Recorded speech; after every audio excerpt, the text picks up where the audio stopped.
I'm honored to share this podium with representatives of three fighters for freedom: the NAACP, the League of Women Voters, and Human Serve. With this law, voters can register by applying for a driver's license, through uniform mail application, or by applying in person at various agencies designated by the states. Motor Voter works at registering voters, and people who register vote.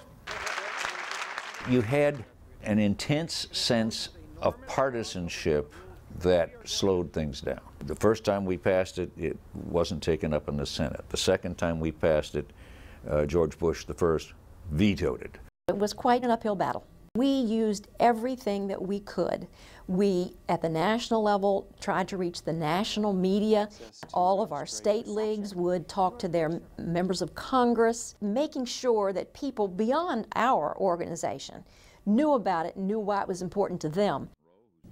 The motor voter legislation will be the most effective guarantee of the right to vote since passage of the 1965 Voting Rights Act.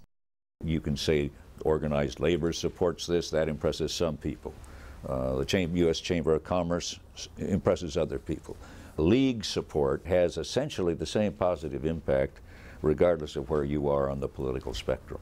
So they quickly understood the value of this and threw their support behind it. In just 1 year, 11 million Americans have registered to vote, and 1 million more are registering every month. The part that I think will last is that this is the first time in federal legislation that I know of in which the government has said we have an obligation to facilitate our citizens exercising their rights as citizens by enabling them more easily and more conveniently to register to vote. That will last. The very concept of voting, of active, informed participation in government, is what we have stood for since, well, before we were even organized as the League of Women Voters. Members of the League of Women Voters have worked tirelessly for this day, along with our coalition partners. Americans are the big winners today.